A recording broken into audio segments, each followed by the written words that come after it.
Hey there everybody, it is Brian Bond. Welcome back to Bry Clogger, the YouTube channel for great clogging content, including contests where we've given away almost $1,000 in the last 8 months. Performance videos from like Hee Haw and other live events. Instruction videos with guest artists, and one of my favorites, interviews or conversations with great clogging influencers like the one we have today, Page Speilvogel. Page Speilvogel. Did I get it right? Everybody in YouTube land, you know, this is not like an interview, because Jennie is, I will always consider her family to me. Anybody from the Steele family and Page family, man, I love them to death. How you doing? Good. In fact, I was thinking that with this interview coming up, how blessed we were, because, you know, we had our school friends and then we had our dance family. They weren't dance friends. They were a dance family. And we did everything.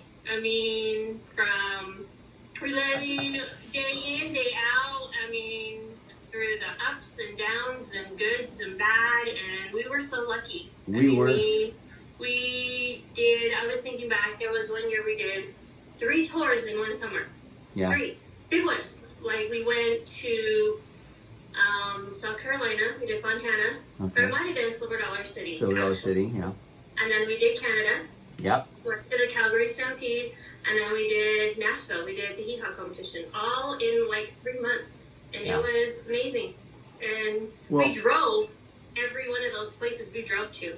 With no seatbelts and like no 14 people in shorts that were way too short back in the 80s. You need to put the video up of the leg hanging out of the window in the back. I will, I'll find that one. Because I saw that just the other day. I was like, yeah, that was us. We just crammed us in there on the floor and in the seats, and like, but it was great. We grew up together. We really did. Yes. So I already had a big family. There were like 12 kids in my family, but there was something that happened to me when I started clogging. It just lit up my life. It changed my life. It taught me how to grow up. It taught me how to make friends. Like, because in school I was always really insecure and unsure of myself. I thought bad about myself. But as soon as I started clogging, man, it took me 2 months, because for 2 months I was really rude to my teacher, Bonnie Steele. But I wouldn't answer her when she would talk to me. But after that, I learned that song to jump, and it just made me feel different, right? Yeah, it gave me confidence. That I was awkward, super, super awkward, zero confidence. My parents divorced, so I was in the middle of divorcing, and just awkward, an awkward kid, and started to clog, and it was something that I was good at, and it came easy, and it gave me confidence. It just changed my life. It changed who I am, how I approach people, how my appearance, just everything. Yeah. It completely changed my life. You and I were both blessed, because both of our families were heavily involved with clogging. And that's one of the things I love about clogging, is a special art, because it's not just for boys, not just for girls, not just for skinny, not, anybody can do it and be good at it. And so in Utah in particular, where families are so big, there is a strong family connection to it. Yeah, for sure. And it's kind of a wholesome type of dance. There's not a lot of provocative moves in clogging. Right. I mean, there's just really not. Right. And it just has this back home family feel. But yeah, it has a sense of family, and it just a different type of, and I think that's why it resonated so big in Utah, because it was this kind of clean form of dance. Absolutely. And I think, and I've been talking about this more and more, the more I think about it, the more it's not just that the rhythms are cool, they actually have a physical effect on your body and your metabolism that elevate you, whether you're watching it or doing it. It's very exciting. For those of you that don't know Page Speilvogel, she really truly is one of the most gifted cloggers of the 80s and 90s, and one of the most influential cloggers. She is a member of the 5-time national champion Steele Family Cloggers. She also was a duet winner at the Hee Haw competition. And Jennie, correct me if I'm wrong, did you come second place overall twice? 2 years in a row. 2 years. Oh. You know what was the worst year at Hee Haw?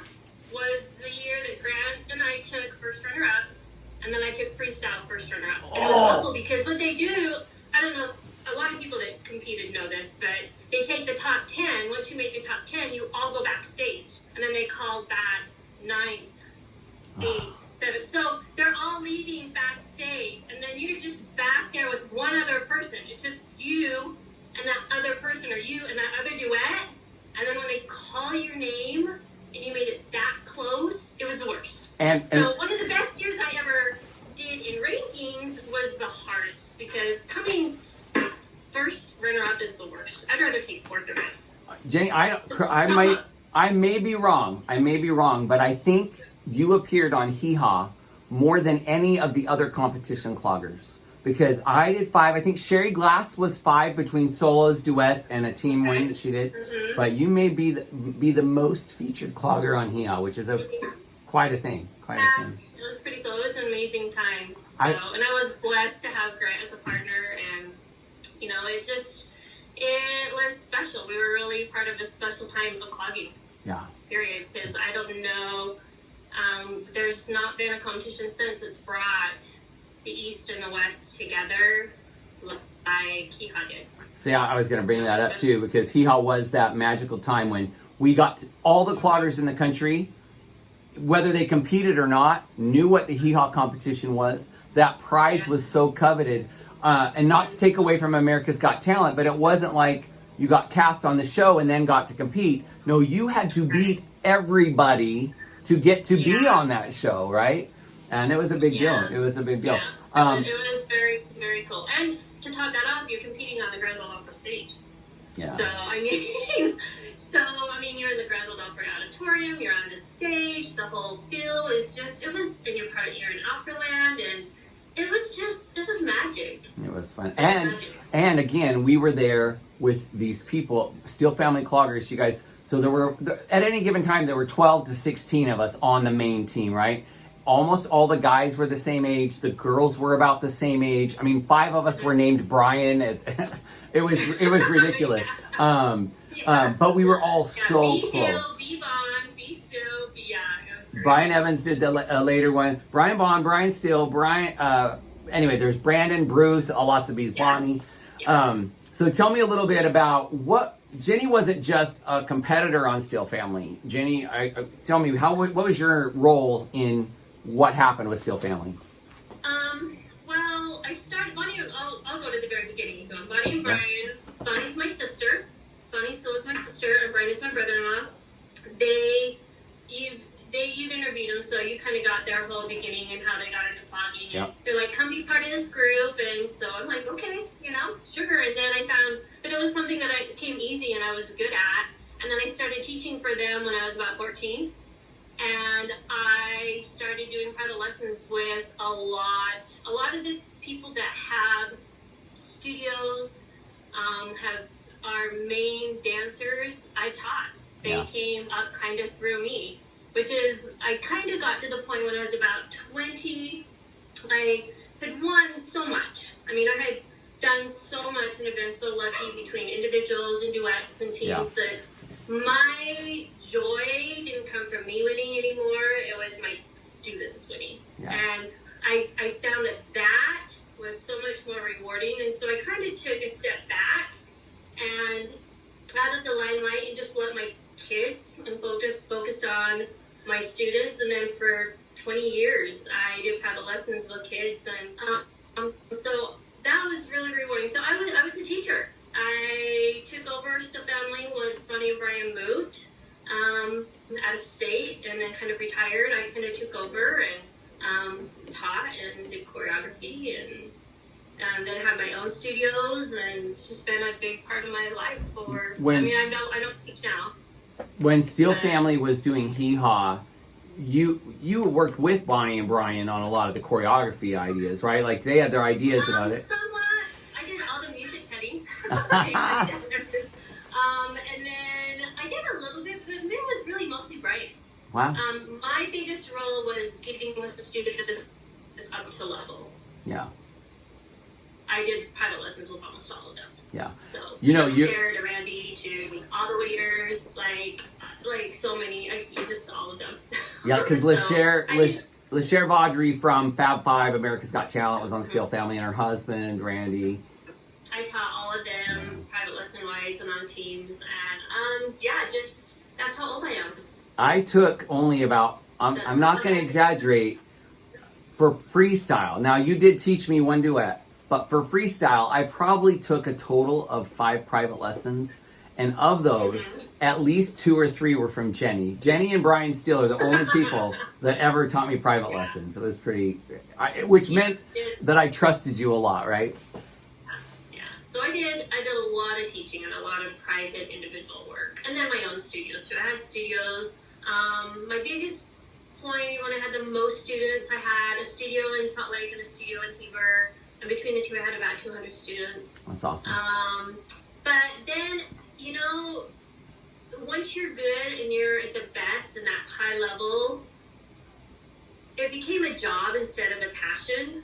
And when it's only a job, you're not going to be the best because you don't have that passion. Interesting. And it was really hard to have mediocre teams because I mean, they were good, but they weren't the best. Yeah. And for a while it was hard, but then I just realized I had to be okay with it because I knew I'm doing this now because it's a job and I've lost my passion. And not that I don't love it, but if you're not passionate about it, you're not going to be the best. Yeah, well, that's a great way to think about it. So they were so good, and you know, I focused on my lower level teams, and I loved the little kids. I mean, they bring so much joy to you.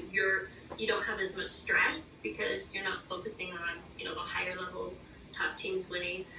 But yeah, I would go through times of burnout. I think everybody has burnout periods, but then I checked out. And once you check out, interesting.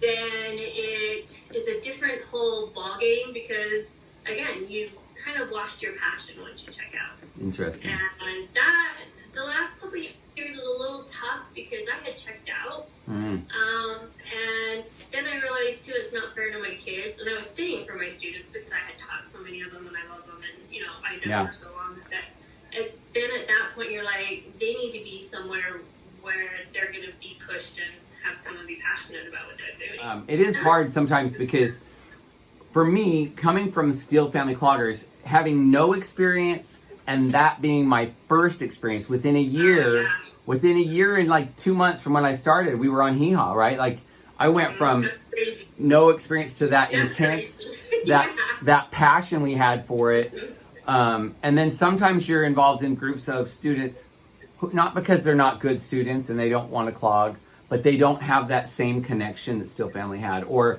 you know, because that doesn't happen every time. That does not happen every time. Even when I had taught it different, because I also, before I had my own studios, I taught Shonda Bishop, who does Clog America, which is amazing. And taught at her studio for years and years and years. And even different groups of kids that would go through that studio, there were magic years. There were these certain groups of kids that just, and it wasn't even their ability that made it magic, it was them. And it was the way they get together, they spark. This connection that we had, I'm still friends with some of them. I still talk to them. And that it's been 20 years, you know? And even, it's funny how different groups of people that kind of come through, there's just different personalities and different groups that just really gel. And I was trying to think of how many kids that I have probably taught over the years, and it's probably close to 1,000 between all the studios and the kids and the that have gone through. I bet you taught more. Places and they're like, how do you know them? He's like, oh, a clogger. And a lot of times I don't recognize them because now they're grown and married with kids, and I remember them as this, you know, little kid. I have to ask them, all right, are you from West Valley? Are you from North? So I can try to figure out who they are. But I've just had so many. I bet you've taught more than 1,000 kids. Or do you just mean private lessons? No, I just mean in teams and way students more that have gone through. I mean, it's when you think of. I mean, there's in some years. I mean, I'm teaching 20 teams. Yeah, you know, you've taught way more than that. Plus, you've done workshops. Like I just watched Spring Fling. You know, there's your. Oh my gosh, I don't even count that. Well, but your ripple, the pebble you threw in the lake has grown huge. It is huge. Yeah, it's a beautiful thing. And the relationships and friendships that I still even have with people that I danced against. I mean, even back when I was a competitor, Lisa Timothy, I'm still friends with. Yeah. He was part of Corner County Kickers and Utah Express, and you know, we just have all these relationships that we build. Awesome. I love this interview with Jennifer Page Speilvogel. Make sure you check out part 2 where she talks about her award-winning national title duet with Grant Pettingill, who happened to be my duet partner also. Make sure you subscribe, click the bell for notifications, and clog on, everybody.